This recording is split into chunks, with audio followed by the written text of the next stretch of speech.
Embarquez pour un voyage intérieur du 2 au 4 août au hameau de l'Étoile, proche de Montpellier. Après le succès du premier congrès C'est quoi le bonheur pour vous, nous vous proposons de prolonger l'expérience avec ce week-end immersif inédit. Dans un cadre magique, venez vivre 2 jours hors du temps pour prendre soin de vous. Une expérience immersive unique, guidée par David Tan, Alexandre Antonienko et moi-même. Durant ce week-end, vous serez plongé dans un programme soigneusement conçu pour vous aider à explorer les différentes facettes de vous-même. Le corps, le cœur et l'esprit. Que vous soyez en quête de sens, de transformation ou simplement curieux de découvrir ce que la vie a à vous offrir, que vous soyez seul, en famille ou entre amis, rejoignez-nous pour ce week-end inédit qui promet d'être une expérience inoubliable. Rendez-vous sur le site c'estquoilebonheur.fr pour rejoindre l'aventure. À très vite les amis. Le principal obstacle au bonheur, c'est nos propres pensées. C'est pas quelque chose d'extérieur à soi. Le bonheur pour moi, c'est la liberté. Pour moi, c'est très simple en fait, le bonheur. C'est juste être. Bienvenue sur le podcast C'est quoi le bonheur pour vous ? Je m'appelle Julien Perron, je suis le réalisateur du film C'est quoi le bonheur pour vous ? Pendant plus de 4 ans, je suis parti à travers le monde pour interviewer 1500 personnes autour de cette question fondamentale. À travers ce podcast, on parlera bien-être, développement personnel et médecine douce. Je vous souhaite un merveilleux voyage sur la route de la connaissance de soi. Aujourd'hui, nous avons le plaisir d'écouter Elisabeth Grimaud qui donnait une conférence au congrès C'est quoi le bonheur pour vous ? Comment ça va ? Autrefois, cette question était posée pour s'interroger sur le bon fonctionnement du transit, un indicateur de santé important. Aujourd'hui, les travaux sur l'axe intestin-cerveau démontrent que la santé du microbiote est en lien direct avec notre santé mentale. Elisabeth nous fait l'honneur de nous synthétiser son travail qui nous aide à explorer nos ressources personnelles de manière à optimiser 3 piliers essentiels. Le biologique, le cognitif et le psychologique. Je vous souhaite une belle écoute. Bonjour à tous, bonjour à toutes. Alors vous l'attendez, hein, vous savez comment s'appelle la conférence ? Comment ça va ? Bien, super, bonne réponse. D'autres réponses, comment ça va ? Très bien. D'autres réponses ? Comment tu te sens ? Ouais, c'est un retour, ok. Encore une autre ? Mal. Ah oui, ça arrive aussi. Ça arrive aussi. Alors, c'est une question qui me fascine. C'est une question que je trouve très, très, très intéressante, cette question, comment ça va ? Et là, dans cette conférence, je vais vous demander déjà de bien retenir la réponse que vous avez donnée à cette question. Quand je vous ai dit comment ça va, spontanément, qu'est-ce qui est venu ? Ok, gardez-le. Gardez-le parce que vous allez voir tout à l'heure, on va en reparler. Là, dans cette conférence, je vais vous proposer d'aller dans un monde que je trouve fascinant, celui de la réponse à cette question. Et vous allez voir qu'on va se balader un peu dans le corps, parce que quand on parlait de vision intégrative, c'est exactement ce que j'ai souhaité développer depuis probablement maintenant que j'ai eu une 20aine d'années, je n'ai pas arrêté. Alors je vais vous donner mon parcours, vous allez comprendre qu'il est un peu atypique, mais en même temps je suis persuadée que vous avez vous aussi des parcours qui peuvent être tout aussi atypiques. J'ai commencé par me planter à la fac. Première chose, ça a bien commencé, j'étais bonne à l'école, on m'a envoyée en fac de maths, et là je me suis vue derrière un ordinateur à faire des mathématiques toute ma vie, j'ai dit non. Et donc j'ai raté ma première année de fac de maths, mais c'est pas bien grave, puisque derrière, j'étais bonne en sport, et donc je me suis dit, je vais faire éducateur sportif. Ce qui fait qu'un de mes premiers métiers, ça a été Véronique et Davina, tout, en centre de remise en forme. Et en centre de remise en forme, je me suis rendu compte que les gens avaient bien souvent des problèmes d'alimentation et venaient compenser ces problèmes d'alimentation en faisant du sport. Et je me suis dit, faut traiter le problème à la base. Et donc, j'ai fait un BTS diététique derrière. Et à la fin de ce BTS diététique, j'ai été embauchée donc, dans un laboratoire de nutrition infantile où j'allais voir les médecins. Et c'était un médecin pour enfants malades, les pédiatres. Et les pédiatres, souvent, me disaient, mais vous savez, la santé d'un enfant se mesure aussi à travers l'échange que l'on peut avoir avec la mère. Ce qui fait qu'après avoir eu mon deuxième enfant, c'était une fille, eh bien, j'ai décidé de reprendre des études. Et là, j'ai pris des études en sciences du langage. Je suis allée jusqu'au master. Et là, les sciences du langage, ça nous apprend à comprendre la construction du sens, c'est-à-dire entre ce que l'on a dans la tête et ce que l'on veut transmettre comme message. Et là, vous voyez bien que la réponse à la question « Comment ça va ?», devient super intéressante. Et puis ensuite, à la fin de ça, je me suis dit « Ok, quand les gens disent quelque chose, ça sort de leur tête, mais il faut essayer de comprendre les mécanismes qu'il y a dans la tête. » Et donc, derrière, j'ai repris psycho. Et là, j'ai eu la chance d'aller en neurosciences et cognition pour faire donc, de la psychologie, essayer de comprendre quels pouvaient être les mécanismes qu'il y avait derrière. Et puis, ça m'a tellement plu que je suis allée jusqu'au doctorat. Mais derrière, à la fin, quand j'ai eu fini ça, eh bien, vous savez, il y a eu un livre qui était super intéressant, qui... Ouais. Le charme discret de l'intestin. Là, vous voyez le parcours. Voilà. Je suis tombée sur ce bouquin-là et je me suis dit, mais en fait, il y a une autre vision de l'alimentation qui est très intéressante. J'ai découvert ce livre-là et je me suis dit, il faut que je comprenne. Et donc, derrière, j'ai fait 2 DU en micronutrition et c'est la raison pour laquelle, aujourd'hui, comment ça va ? Voilà. Alors... je continue les recherches, mais je ne fais pas que, parce que vous comprenez bien que quand on a un parcours comme le mien, ce n'est pas un parcours linéaire, donc on fait ce qu'on peut. Donc je fais de la recherche appliquée et j'enseigne à la fac. Et ce qui me plaît aujourd'hui vraiment, c'est travailler dans ce qu'on appelle les ressources. Alors il y en a plein de personnes qui travaillent sur les ressources, mais vous allez voir que quand on apprend à connaître ces ressources, on apprend aussi à mieux répondre à la question « Comment ça va ?» Et alors, pour commencer, je vais d'abord, je vous ai dit, on part à l'aventure, on va déjà aller dans le passé et essayer de comprendre d'où vient cette expression « comment ça va ». Savez-vous d'où elle vient ? C'est ça. Elle vient du Moyen-Âge. Elle vient du Moyen-Âge. Au Moyen-Âge, c'était le développement de la médecine grand public. Et à ce moment-là, il y avait des médecins qui allaient donc voir les gens pour leur demander des nouvelles de leur santé. Et la question qu'ils leur posaient, c'était « Comment allez-vous » Mais c'était « Comment allez-vous » à la selle. Eh oui. Et là, ce n'est pas la même question. Parce qu'évidemment, quand on vous dit « Comment ça va ?» habituellement, on ne répond pas « Comment ça s'est passé ce matin ?» Et pourtant, c'est un vrai acteur de notre santé et c'est aussi un acteur de notre bien-être. Ludovic, juste avant, on a parlé un petit peu. Vous allez voir qu'on va développer la question. Parce que même à cette époque-là, ils avaient aussi compris l'importance de cette question « Comment ça va ?» On avait, du temps de Louis XIV, le premier médecin du roi. Le premier médecin du roi, il était en charge avec d'autres médecins. Mais tous les matins, le premier médecin du roi allait voir le roi, Louis XIV, et allait vérifier la consistance des selles, l'odeur des selles. Super, le travail du médecin. Aujourd'hui, les médecins ne font plus ça, heureusement. Mais il allait voir ça et le « comment allez-vous » à la selle du roi définissait la santé du roi et quelque part définissait la santé de la France. C'était vraiment une question importante, très importante.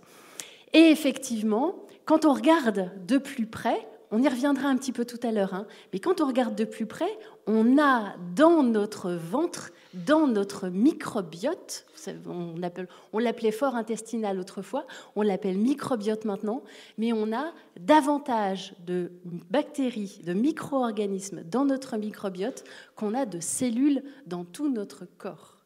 Et alors, en découvrant ça, je peux vous assurer que j'ai complètement changé ma vision du bien-être et ma vision même de la santé.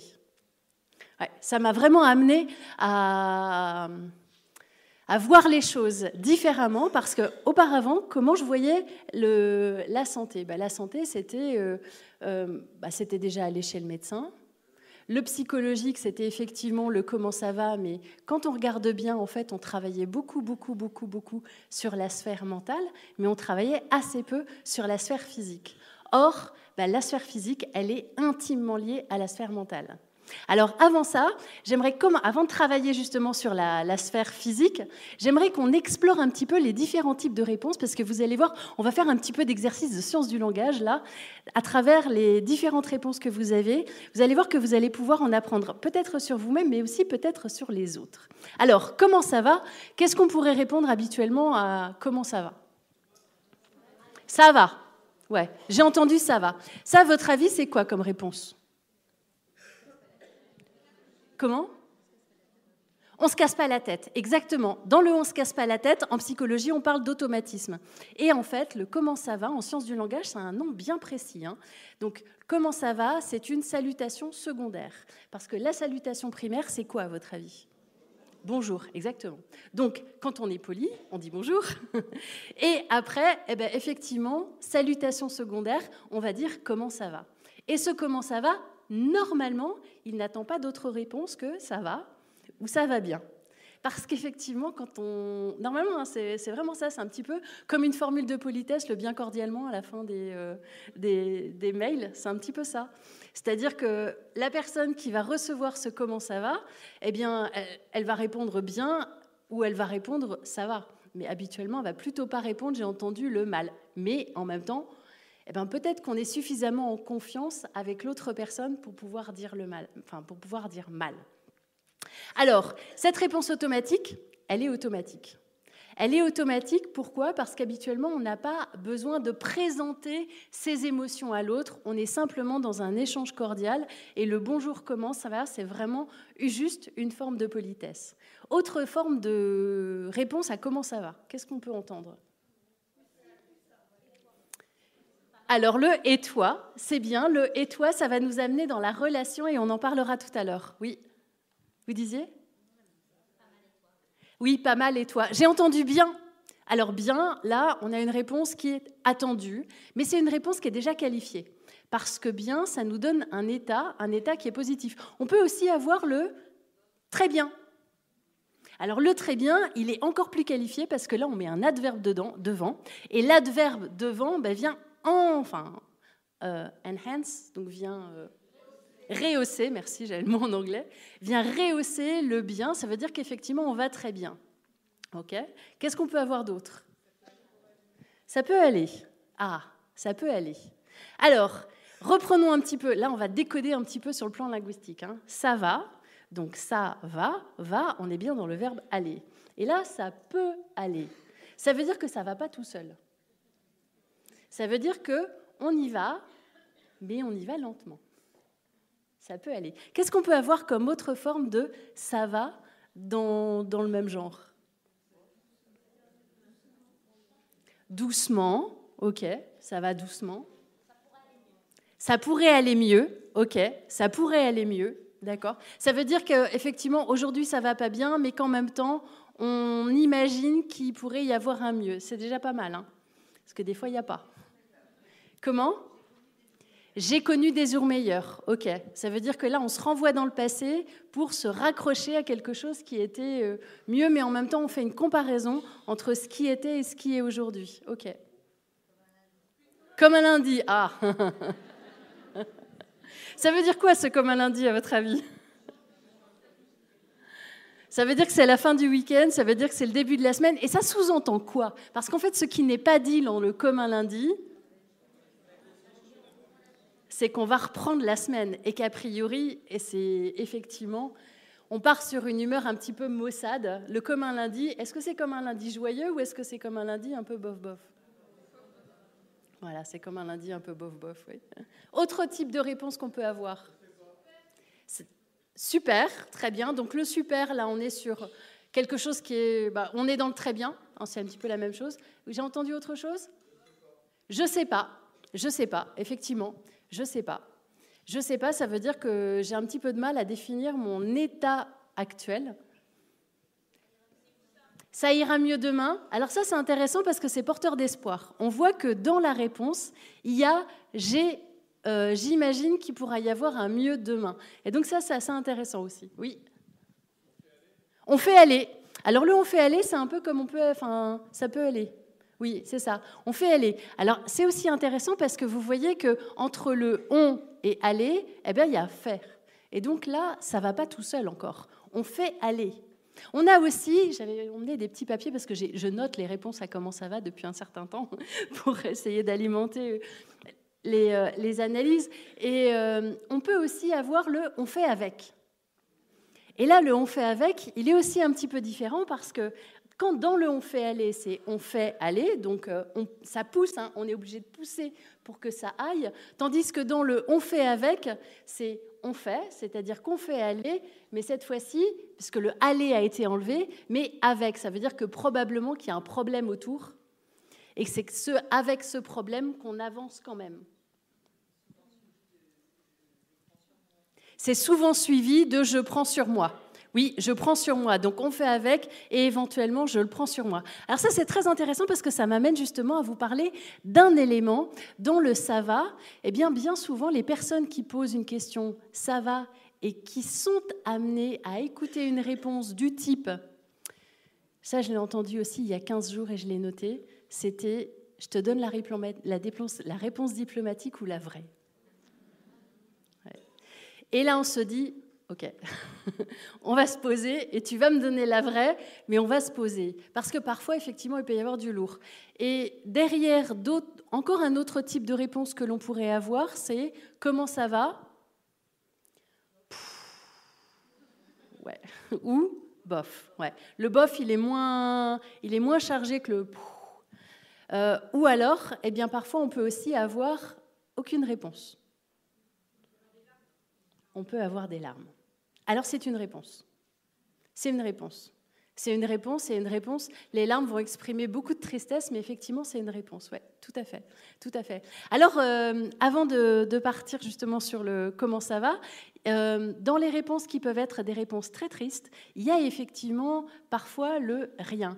Et derrière ce « rien », je vais vous envoyer vers une vidéo, je vous recommande d'aller, je vais vous donner pas mal de références pendant la conférence, je vais vous proposer d'aller la voir, elle s'appelle « Et toi, comment ça va ?»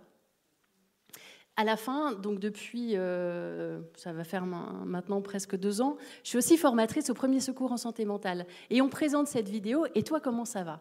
Eh bien, en fait, c'est le « Comment ça va ?» question posée à une personne dépressive. Et quand on pose cette question à une personne dépressive, ce n'est pas une question qui est très agréable à entendre. Parce que la personne dépressive, elle souffre de sa dépression. Et quand on souffre d'une dépression, eh bien, on n'est bien souvent pas compris. Et ce qu'on vit à l'intérieur, c'est une telle fracture psychologique que c'est très difficile à décrire. Et parfois, dans le « comment ça va », il n'y a rien. Ou alors, il va y avoir un « ça va » automatique. Et ce « ça va » automatique eh bien, est peut-être porteur aussi de « je ne peux pas répondre autrement que de façon automatique ». Et ça, c'est aussi important de l'écouter. Dans le « ça va », on peut beaucoup parler de bonheur et puis aussi important de parler des moments où ça ne va pas bien, parce que la santé, aujourd'hui on parle de plus en plus de la santé mentale, et on sait aujourd'hui, on travaille de plus en plus sur l'idée de continuum de santé mentale. Je suis chercheuse associée dans un laboratoire qui s'appelle Vulnérabilité, Capacité, Rétablissement. Et je trouve que c'est très intéressant d'avoir ce triptyque vulnérabilité, capacité, rétablissement, parce que quand on admet sa vulnérabilité, alors on peut rechercher la culpabilité pour aller vers le rétablissement. Et le rétablissement, ce n'est pas forcément un rétablissement qui nous amène à aller très bien sans maladie, c'est parfois un rétablissement qui nous amène à aller très bien avec la maladie. Et ça, c'est aussi intéressant à explorer, que ce « comment ça va », il peut être aussi très positif, y compris quand on est porteur d'une maladie, même si c'est une maladie psychologique, comme pourrait être la dépression. Alors évidemment, en dépression générale, le « comment ça va », ce n'est pas un très bien. Mais il peut y avoir, ce que vous disiez tout à l'heure, c'était « ça ira mieux demain ». Et ce « ça ira mieux demain », il est porteur d'espoir. Et l'espoir, c'est une ressource psychologique qui est extrêmement utile pour pouvoir aller mieux. Alors en entreprise, il existe aussi cette question, ce « comment ça va ?»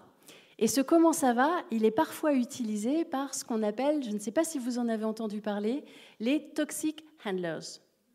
Toxic handlers, ce qu'on appelle les absorbeurs d'angoisse. Vous avez entendu parler de ça ? Absorbeurs d'angoisse, on n'a pas très envie de l'être. Et pourtant, on les considère aujourd'hui comme des héros de l'entreprise, ces toxic handlers. Après, je vous parlerai du microbiote, je ne l'oublie pas.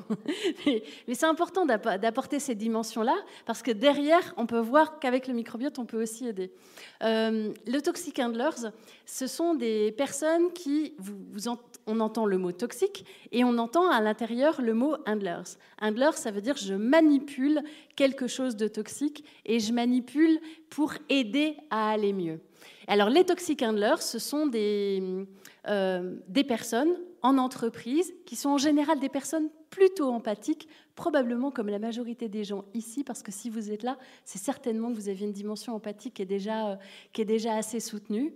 Et ces personnes, donc les toxic handlers, ça a été développé par Frost et Robinson, si jamais vous voulez aller chercher un peu plus loin. Ces toxic handlers, il y en a 3 types. Ce sont des absorbeurs d'angoisse, des héros de l'entreprise qui absorbent les angoisses des autres, probablement en posant la question « comment ça va ?»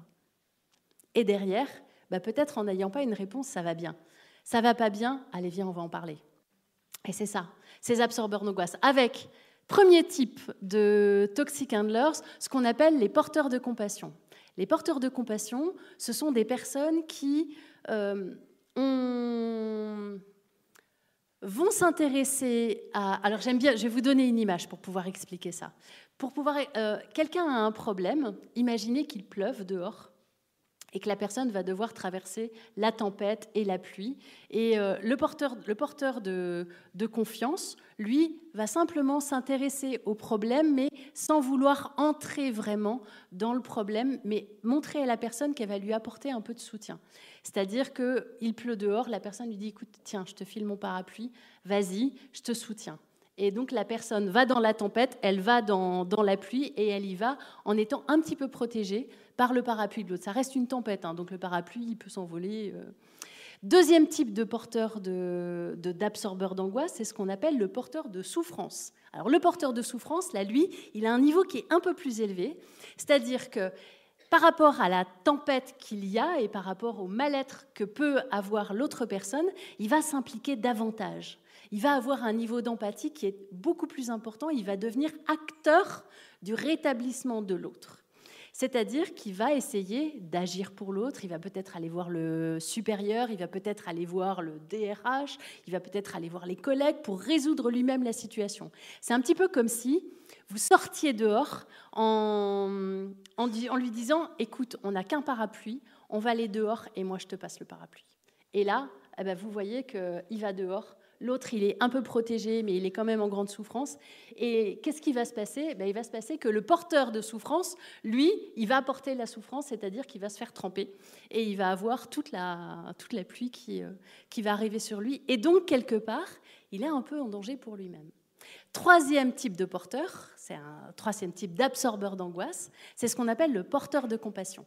Et là, le porteur de compassion, on est vraiment sur quelque chose qui est beaucoup plus important, enfin beaucoup plus sécurisant, parce que le porteur de compassion, il va sortir dehors, il va avoir le même niveau d'investissement que le porteur de souffrance, mais cette fois-ci, il va y aller en lui disant « écoute, je te passe le parapluie, mais moi, j'enfile aussi, comme on n'a qu'un parapluie, je te passe le parapluie, mais moi, j'enfile mon ciré, mes bottes, mon bob, je sais pas, mais en tout cas, je vais y aller avec toi, mais je vais y aller en étant couvert et en étant protégé et sécurisé.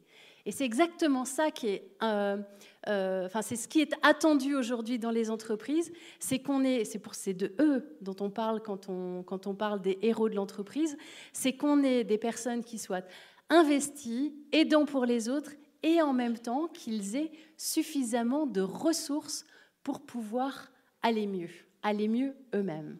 Vous voyez que dans cette idée de comment ça va, c'est important de poser la question aux autres, et c'est aussi important d'avoir des éléments qui nous permettront de nous protéger, c'est-à-dire d'avoir le ciré si on a une réponse comme « ça va mal ». Parce que si soi-même on ne va pas bien, alors on ne peut pas aider l'autre. Et peut-être avez-vous déjà expérimenté le fait d'entendre la question « comment ça va ?» et derrière de voir que la personne en face n'allait pas bien, mais vous ne lui avez pas dit que vous alliez mal, parce que vous avez eu envie de la protéger. Peut-être ça vous est arrivé. Parce que vous voyez déjà que cette personne n'allait pas bien. De la même manière, à l'inverse, avez-vous déjà posé la question « comment ça va » à quelqu'un et surtout pas eu envie d'entendre la réponse « non, ça va pas bien ». Parce que franchement, là, je suis désolée, mais l'idée, c'est de dire « je suis désolée, mais je ne suis pas en état d'accueillir ». Et c'est OK. Et ça peut arriver. Ça peut arriver. Alors revenons à notre microbiote, parce que le microbiote, c'est effectivement un élément de comment ça va. Et si vous avez été dans une situation d'aller bien ou d'aller mal, ou alors d'être ce fameux porteur de souffrance ou porteur de confiance et de vous faire du souci pour l'autre et donc de ne pas savoir vraiment comment va l'autre, alors peut-être avez-vous senti au niveau du ventre que ça n'allait pas forcément bien. Est-ce que ça vous est arrivé ? Il faut savoir qu'en général, qu'est-ce qui se passe quand ça ne va pas bien ? Comment ? C'est ça, ça sort. Ça sort. Et en fait, c'est un mécanisme qui est tout à fait normal. Pourquoi ? Parce qu'en situation de stress, et c'est là où on voit vraiment, je trouve qu'en situation de stress, on voit vraiment l'axe intestin-cerveau se manifester de manière très importante. En situation de stress, on va avoir ici du stress et ici de l'évacuation. Pourquoi ? Parce qu'en situation de stress, le corps va se mettre en branle, il va activer toute la filière de stress qui va vous permettre de pouvoir surmonter ce stress. Parce que normalement, on surmonte le stress et normalement, c'est normal de surmonter un stress. Quand on est en situation de stress, on a... alors, il y a 3 grands niveaux de stress. Alors, je vous renvoie aussi pour plus de détails vers une vidéo TEDx que j'ai faite qui s'appelle « Les ressources du courage ». Et là, vous aurez vraiment le détail de la présentation. Mais on a 3 grands niveaux de stress. Premier type de stress, c'est ce qu'on appelle le stress ponctuel. Voilà, gros dossier vous arrive et là... c'est la cata, il faut impérativement bosser, donc gros dossier. Vous allez travailler. Qu'est-ce qui va se passer au niveau biologique ? Eh bien, au niveau biologique, vous allez avoir l'adrénaline qui va donner un coup de boost, un coup de peps quelque part, et qui va vous permettre d'avoir l'énergie pour pouvoir travailler votre gros dossier. Auparavant, on était plutôt...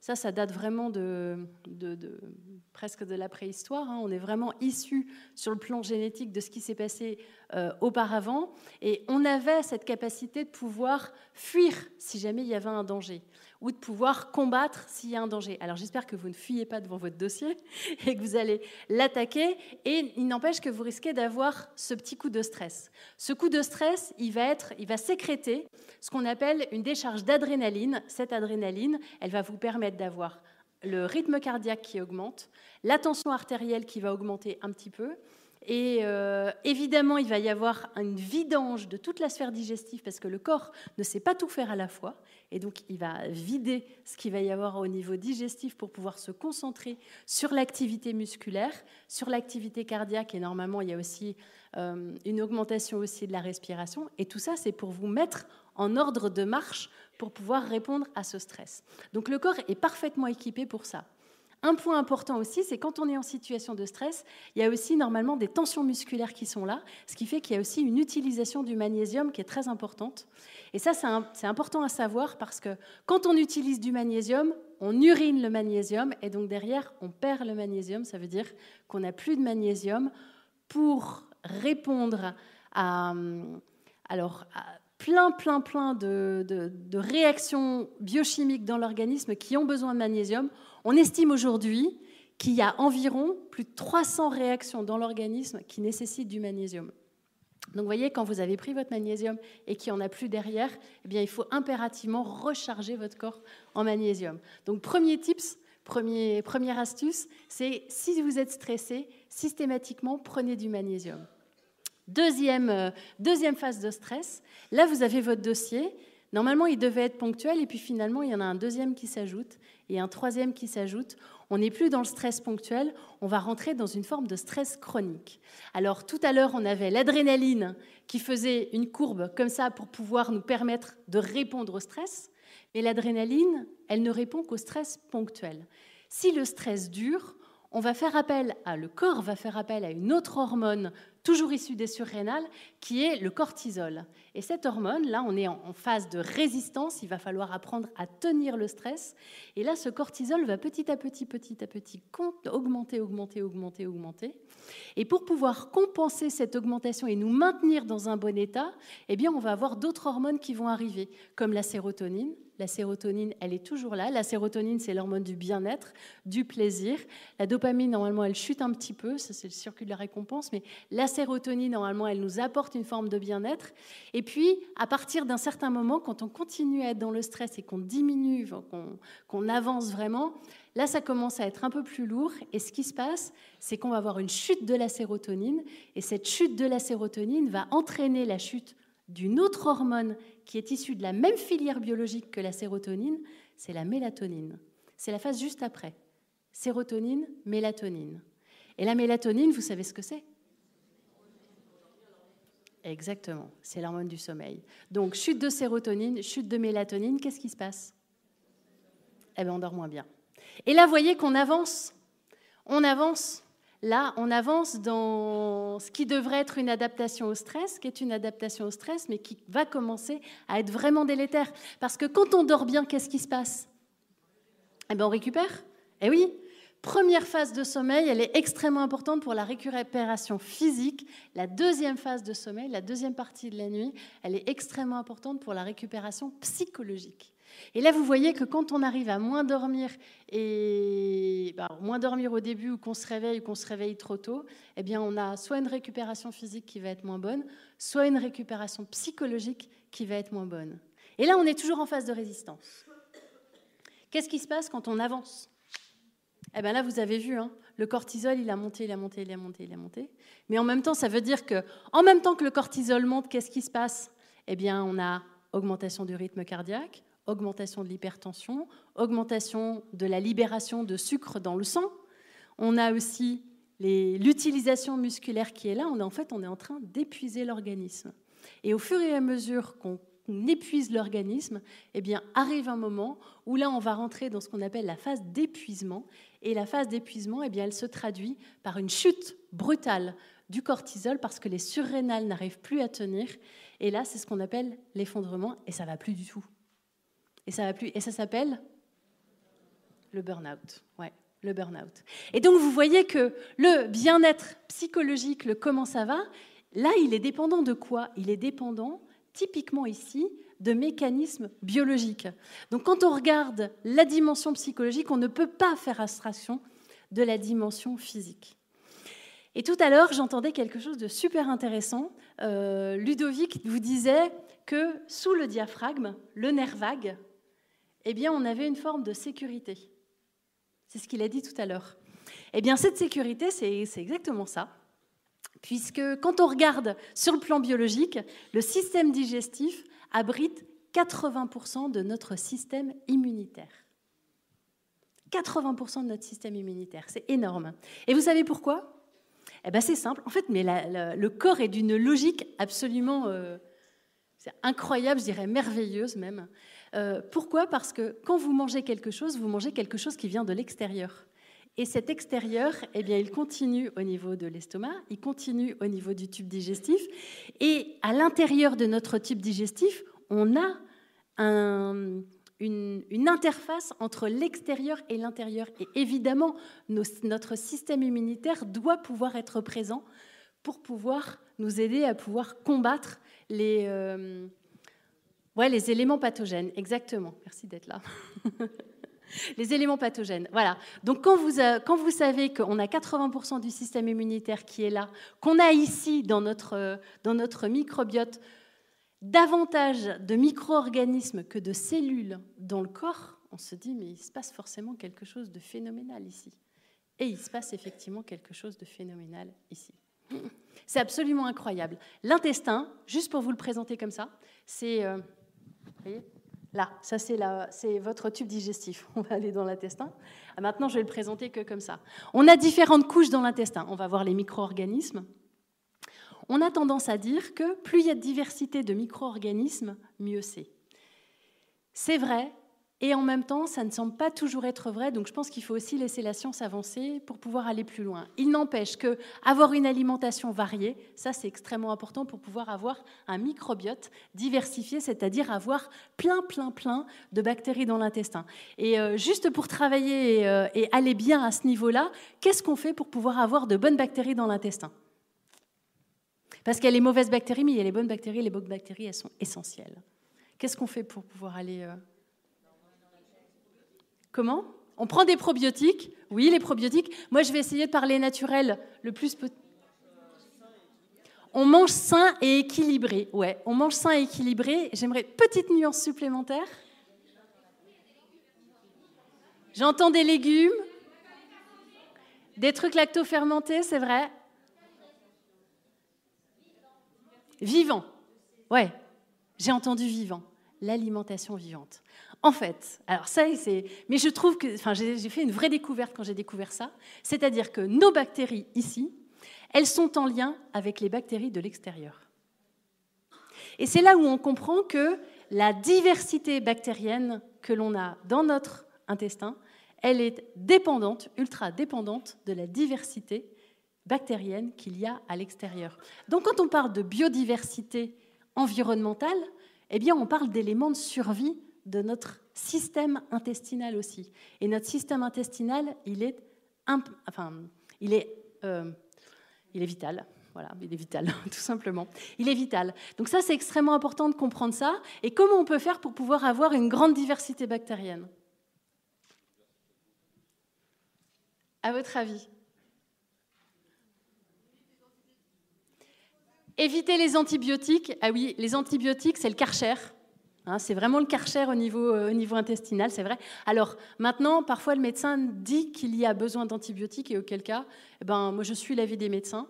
Mais effectivement, les antibiotiques, c'est pas automatique. Connaissez le truc. Alors, qu'est-ce qu'on peut faire pour pouvoir avoir une alimentation variée et pour pouvoir nourrir les différentes bactéries de notre intestin ? Manger varié, absolument. Comment ? Manger varié et manger de saison, absolument. Je vais vous donner des grandes règles qui sont simples à appliquer. Manger varié, manger de saison. Et c'est simple. Si vous mangez les couleurs de l'arc-en-ciel et que vous mettez ça dans votre assiette à chaque saison, non seulement c'est sympa pour les enfants, ça les aide à pouvoir avoir une alimentation beaucoup plus vivante, et en même temps, vous allez nourrir les différentes catégories de bactéries dans votre intestin. Parce qu'il y a différentes familles dans notre intestin, et ces familles-là ont besoin d'être nourries. Elles sont nourries par quoi ? Elles sont nourries par l'alimentation qu'on leur donne. D'où l'importance d'avoir une alimentation diversifiée. Ça, c'était le premier étage. Le premier étage, c'est les bactéries. Deuxième étage, on va avoir tout près de la muqueuse, on va avoir ce qu'on appelle un mucus. Le mucus, c'est une sorte de lit, de surmatelas, que notre intestin va avoir pour pouvoir protéger justement les cellules de l'intestin. Et ce mucus, eh bien c'est pareil, il faut pouvoir le nourrir, et on le nourrit normalement en ayant un bon système génétique. Certaines personnes, et là c'est hyper important de le savoir, si jamais vous avez depuis votre enfance des troubles digestifs, que vos parents ont eu des troubles digestifs depuis leur enfance et que vous avez l'impression qu'il y a un truc un peu héréditaire, c'est peut-être que vous avez une variance génétique au niveau de votre microbiote, en tout cas de vos cellules de la paroi intestinale, et auquel cas il est bon d'aller voir le médecin parce qu'aujourd'hui il existe vraiment des traitements et des traitements très naturels qui permettent de pouvoir compenser ça. Donc ça c'est hyper important à savoir parce qu'évidemment tout de suite quand on a un bon système digestif et un bon transit, ça va mieux. Et ensuite, le troisième niveau, c'est le niveau de la paroi intestinale elle-même. Et alors, au niveau de la paroi intestinale, là, c'est aussi important à savoir, c'est que, je vais vous montrer là, la paroi intestinale, c'est des cellules, des entérocytes qui sont comme ça, normalement bien collées les unes aux autres.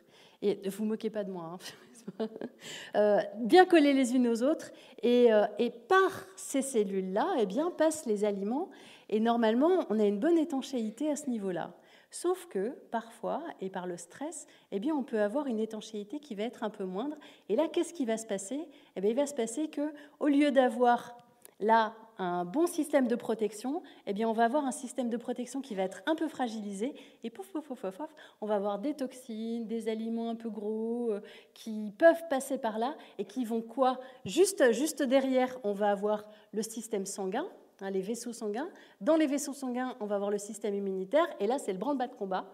On va avoir le système immunitaire qui va se mettre en branle et qui peut se mettre en branle en plus pour parfois des bactéries ou certains micro-organismes qui ne sont pas forcément vraiment nocifs, mais qui vont quand même déclencher le système immunitaire.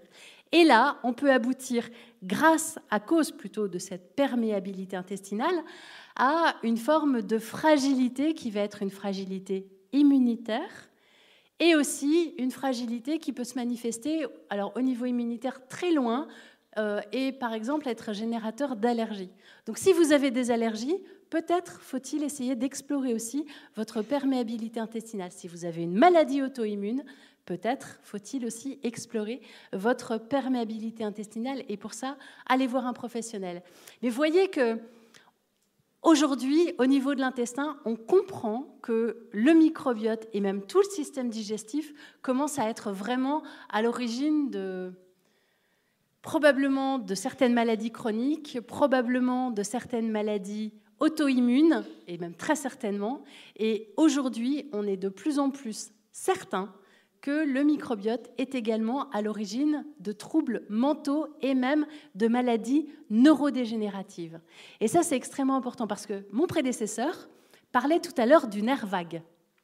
Et bien, effectivement, ce nerf vague va, entre autres, du cerveau jusqu'à l'intestin. Et alors, la communication entre le nerf vague et le cerveau, à votre avis, elle va majoritairement dans quel sens ? Comment ? Du bas vers le haut, exactement. Du bas vers le haut à 80%. Ouais. C'est-à-dire que, alors on pourrait se demander, mais alors, quel est le premier cerveau ? Est-ce que c'est celui-là ou est-ce que c'est celui-là ? Ben, à vrai dire, moi, je n'ai pas la réponse. Et je me suis posé la question. Et pourtant, je travaille sur le cerveau depuis un bout de temps. Hein. Mais je me pose la question. Parce qu'aujourd'hui, on le sait de façon certaine que certaines bactéries sont capables de commander le cerveau. Certains champignons sont aussi capables de commander le cerveau. Pour vous donner un exemple qui est incroyable, un petit champignon qui s'appelle Candida albicans, générateur de candidose, eh bien ce champignon se nourrit principalement de glucose. Eh bien, il est en capacité d'amener son hôte, c'est-à-dire nous, à aller chercher du glucose, c'est-à-dire du sucre, pour pouvoir se nourrir lui, le nourrir lui. Vous voyez à quel point c'est extrêmement puissant ?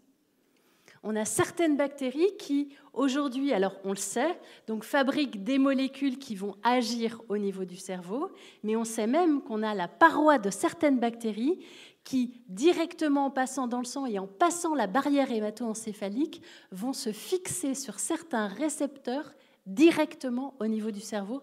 Et là, on est sur des recherches qui sont extrêmement récentes. Donc aujourd'hui, on est vraiment en train de découvrir un axe qui, je pense, sera vraiment porteur de main. Alors, comment on peut agir sur son microbiote ? Déjà, avant d'agir, il serait bien de faire un état des lieux.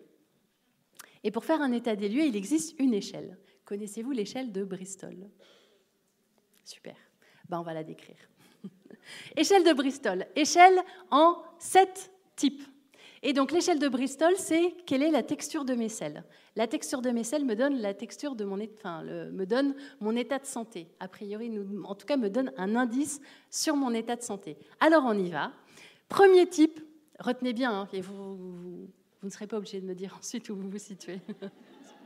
Mais bon, quand j'ai montré ça à ma mère, elle m'a dit « Tu vas pas faire ça ?» Je dis bah, « Écoute, si. » Dis bon. Premier type, eh ben, on est sur des petites crottes détachées. Petite crotte détachée. Là, voilà, on est versant constipé. Hein. Petite crotte détachée. Type 2, on va être sur des crottes amalgamées, même chose. Mais petite crotte détachée, mais amalgamée en un seul gros boudin, on va dire. Mais crotte amalgamée. Voilà.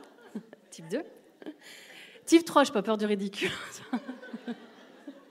Type 3, allez, type 3, on rentre dans la normalité. Ça, c'est plutôt bien. Vous avez un gros boudin, droit, voilà. Un peu dur, mais voilà, gros boudin. Type 4, là, on rentre dans un boudin qui est un peu fluide, mais qui reste unifié, on va dire. Et là, type 4, on est toujours dans la normalité. Tout va bien. Type 5, on va rentrer là dans le profil qui va être un peu diarrhéique. Là, on a des morceaux mous qui tombent par-ci, par-là. Bon, type 5. Il peut y avoir un mix. Hein. Il peut y avoir un mix. Mais type 5. Voilà. Type 6, c'est la bouse. Ah, vous avez déjà vu une bouse de vache ? Et ben voilà. Et donc là, type 6, on est dans le mode un peu diarrhéique. Et là, dernier type, c'est le type 7. Et là, bah, c'est liquide. On s'étale. Et éventuellement, on peut en mettre aussi un peu partout. Non, mais Donc, ça a l'air tout bête, mais c'est un peu ce que faisaient les gens quand même au Moyen-Âge. Et c'est bête, mais on a perdu ça. Et en fait, mon message aujourd'hui, c'est, pour savoir comment ça va, regardez derrière vous.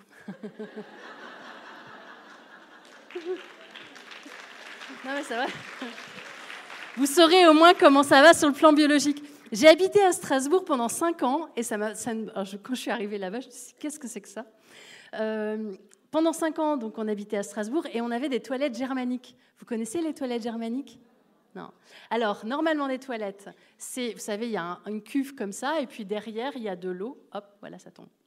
Et donc ça, c'est les toilettes à la française, normale. Eh bien, dans les toilettes germaniques, on n'a pas le même système. C'est-à-dire qu'au début, on va avoir de l'eau, et derrière, on a un joli plateau.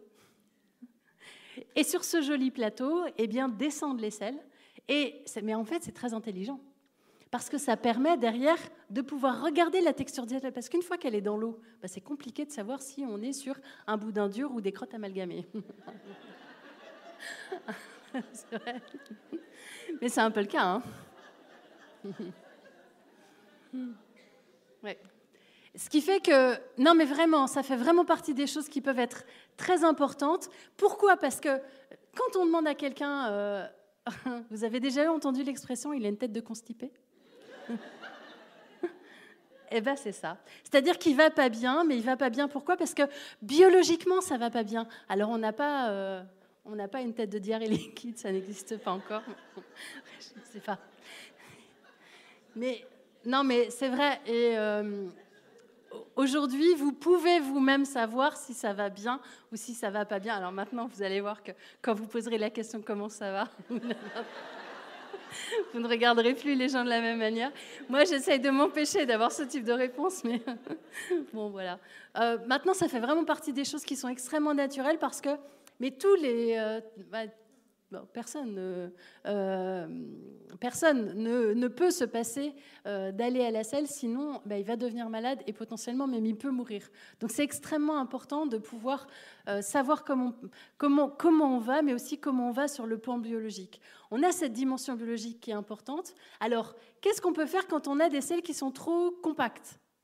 Qu'est-ce qu'on peut faire ? Les grands conseils, Boire, évidemment, parce qu'on a besoin d'eau. J'ai des gens qui viennent me voir et qui me disent « Ouais, mais moi, je suis un peu profil chameau. » Bah oui, mais non, ça ne peut pas marcher, quoi.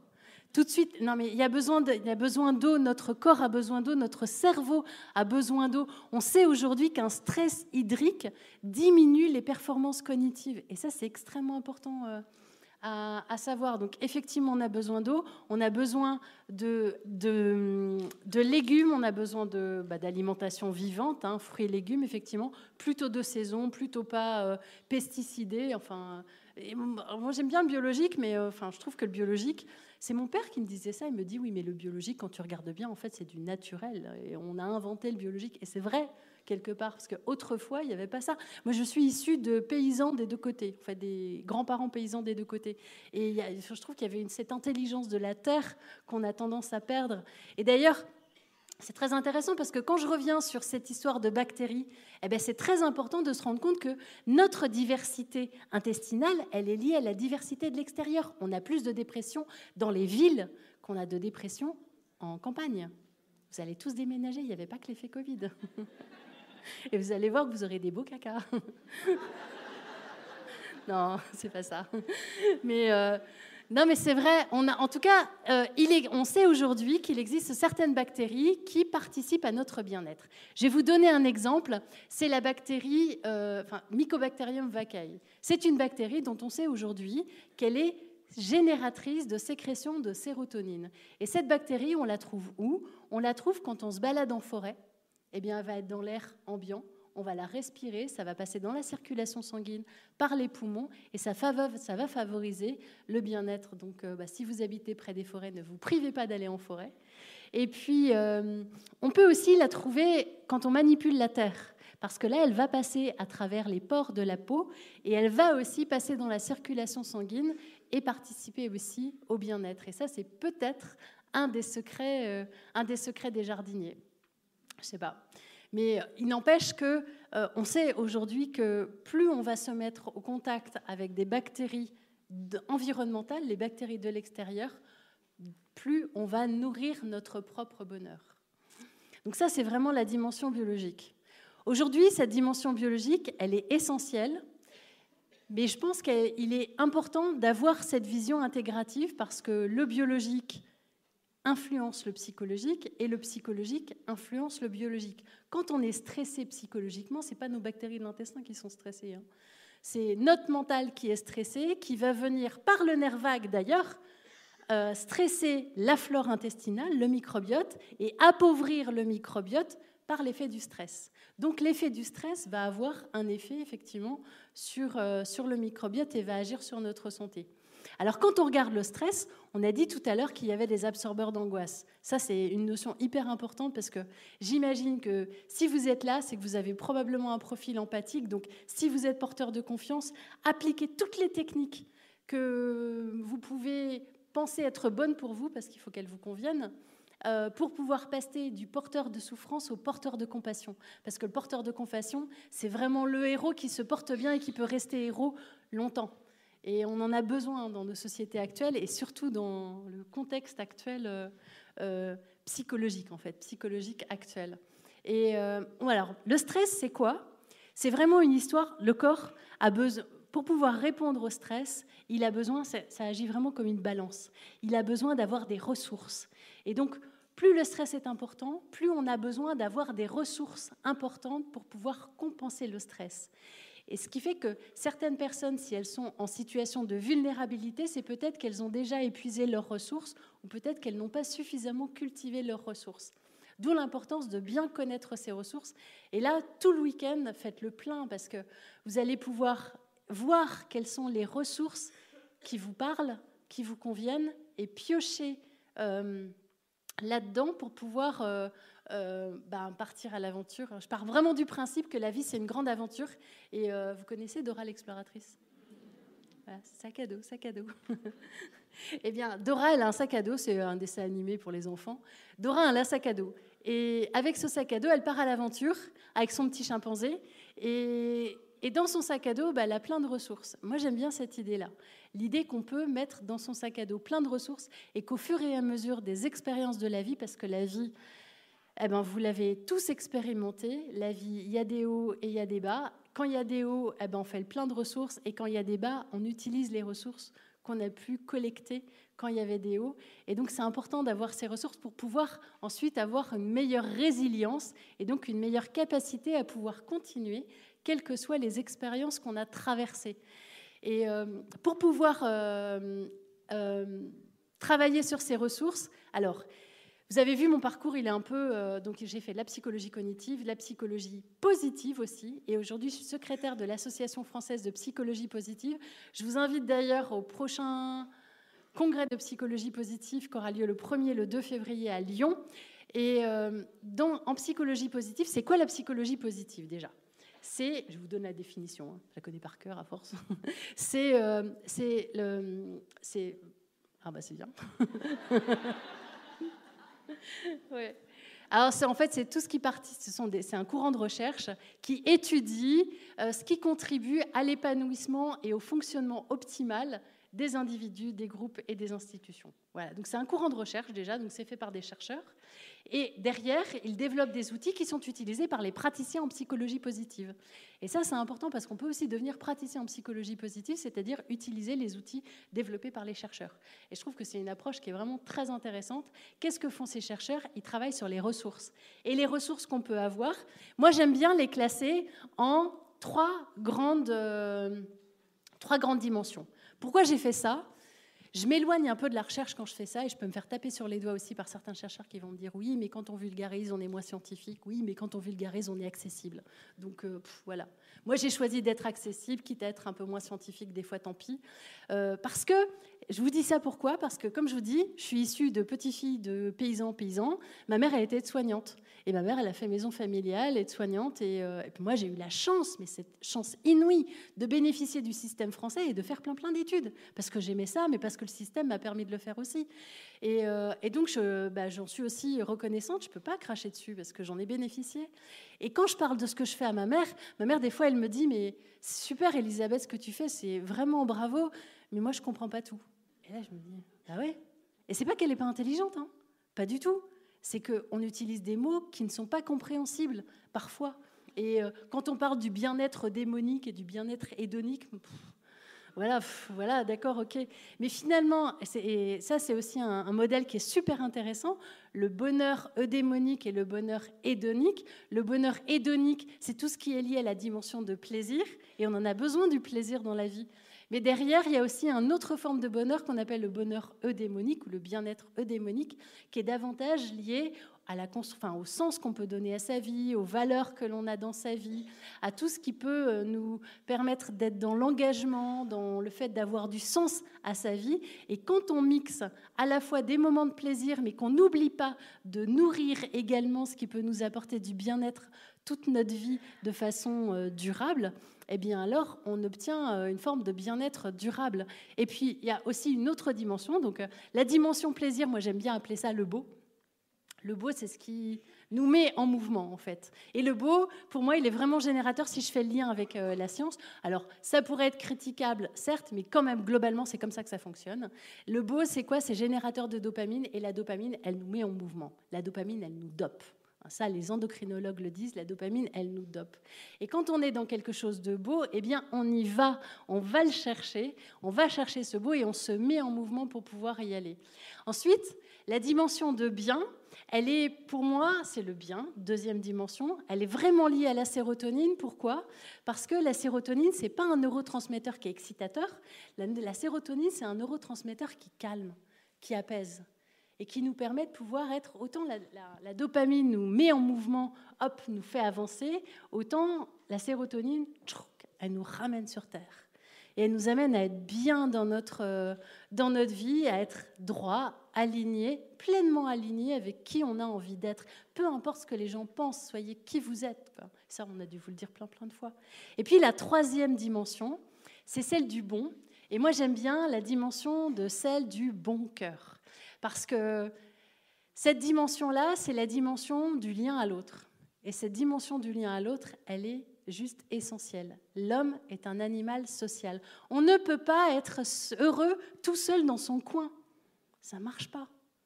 On n'est pas heureux tout seul dans son coin si, en plus, notre bonheur a généré du malheur chez les autres. Ça ne marche pas non plus. C'est important d'être heureux soi, mais quand on est bien avec soi-même, alors on peut aller vers l'autre. Et puis apporter son bien-être à l'autre pour lui permettre à lui de pouvoir être dans le bien-être. On ne peut pas rendre les autres heureux, mais par contre, on peut être heureux, avoir une attitude qui permet à l'autre de pouvoir être heureux. Et chacun est, je trouve, porteur de son propre bonheur. Et ça, pour moi, sont des dimensions qui sont extrêmement importantes. Et plus, franchement, là, je vous renvoie aussi vers un TEDx pour expliquer le beau, le bien, le bon. Je ne vais pas le faire là parce que je n'aurai pas le temps. Ouais, j'ai 5 minutes. Mais beau, bien, bon, si vous tapez TEDx, vous verrez. Et vous aurez la description. Et là, ce sont des ressources que vous pouvez utiliser. 3 grandes ressources. Le beau, ça va être c'est un peu le waouh. Comment tous les jours, vous pouvez terminer votre journée en vous disant, ça fait aussi partie des choses qui sont liées les grands principes de psychologie positive, c'est les 3 moments agréables de la journée. Il y a des études qui avaient travaillé dessus. Et en fait, on peut les qualifier. C'est-à-dire, quel a été mon waouh de la journée? Et là, c'était la chose qui m'a émerveillée. Et franchement, j'aime bien faire cet exercice. Vous allez pouvoir faire cet exercice. Et là, maintenant, il y a quelque chose d'absolument merveilleux. Ici, là. Et ça, vous pouvez le faire partout. Là, maintenant, il y a quelque chose d'absolument merveilleux. Et ça, partout. Et ici, là, vous êtes merveilleux. C'est vrai, hein. Julien et toute son équipe, ils sont merveilleux. Et ils ont réussi à créer ça. Et d'ailleurs, on peut les applaudir. Parce que vraiment, ils sont merveilleux, c'est vrai. Et si vous ne savez pas où trouver, regardez à l'intérieur de vous. À l'intérieur de vous, votre corps est un organisme absolument merveilleux. Et plus on essaye de le comprendre et plus on essaye d'en comprendre la logique, plus on se dit, mais waouh, c'est impressionnant. Et puis ensuite, regardez ce que vous avez fait en étant bien satisfait, vraiment satisfait, fier de vous. Et ça peut être simplement avoir fait son lit. Hein. ça peut être aussi avoir pris son temps pour manger en pleine conscience. Peu importe, des petits trucs. Mais le bonheur se nourrit de petites choses. Et puis, troisième point que vous pourriez noter, c'est quelle relation positive avez-vous eue avec quelqu'un? Quel sourire avez-vous échangé aujourd'hui? Un simple sourire échangé. Vous avez eu cette relation, cette résonance. Là, je vous renvoie vers Barbara Fredrickson qui a fait des travaux géniaux sur la résonance positive. La résonance positive, c'est le fait que même deux cerveaux peuvent être complètement connectés et être même en phase quand ils sont bien entre eux, quand ils sont en phase. Et on peut nourrir son bien-être de différentes choses.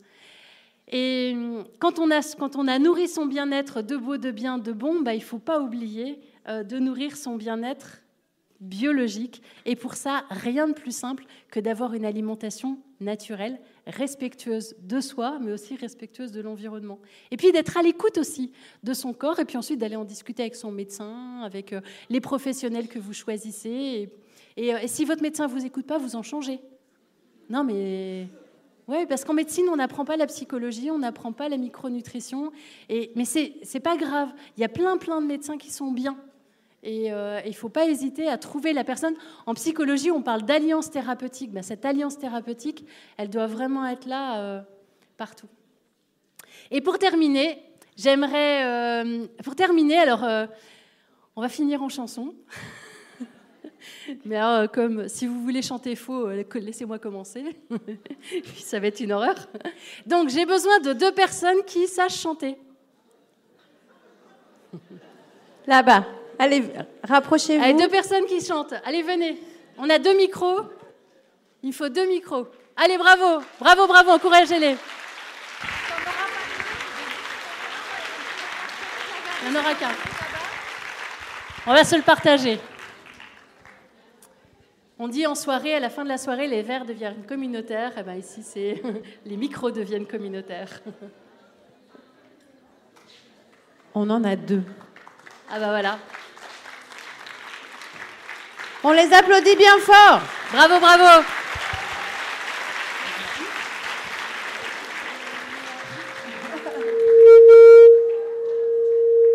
C'est qu'on est trop près l'une de l'autre, non? Non, ça va. Les enceintes, ça marche? Normalement. Ok. Alors, j'ai besoin de vous, vraiment. Oui, mais je sais pas. C'est quoi la chanson? La chanson, c'est Comment ça va? Alors, ça va. Connaissez? Allez, Comment ça va? Vous connaissez la chanson? Non, je suis étrangère. Mais on va l'inventer. On va y arriver quand même. Alors, c'est Comment ça va? Alors, normalement, c'est comme ci, comme ci, comme ci, comme ça. Nous, on va faire aussi. Donc, ça va être... Parce que c'est comme ci, comme ci, comme ci, comme ça. Voilà, pour dire que ça dépend de toi, ça dépend de moi, ça dépend de mon ventre, et puis ça dépend de l'état dans lequel je suis, tout simplement. Dommage, on ne connaît pas la chanson. C'est pas grave, on va y arriver. Il y en a qui savent chanter Comment ça va? Allez, venez. Allez, on va aidez-nous, plusieurs. s'il vous plaît. Ah oui, C'est parce très que bien. nous, on la connaît pas.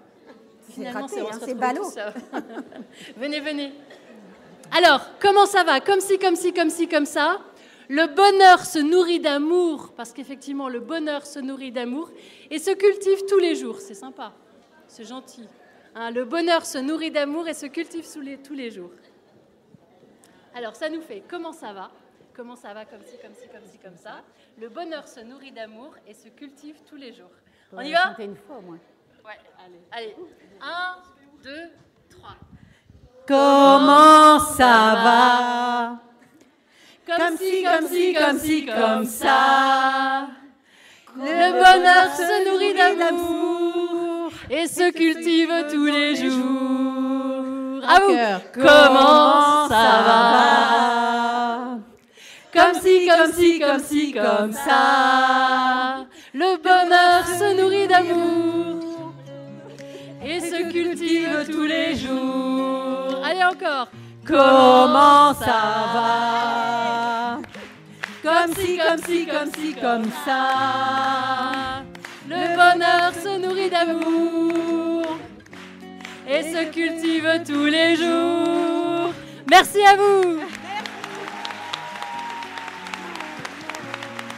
Bravo! Un grand merci pour votre écoute. J'espère que vous avez passé un bon moment avec nous. Pour prolonger l'expérience C'est quoi le bonheur pour vous? et continuer votre cheminement sur la connaissance de soi, je vous invite vivement à lire mon livre « C'est quoi le bonheur pour vous ?», que vous trouverez dans toutes les librairies. Jouez et amusez-vous avec le jeu de cartes, entre amis, avec des inconnus, dans le monde de l'entreprise, à l'école.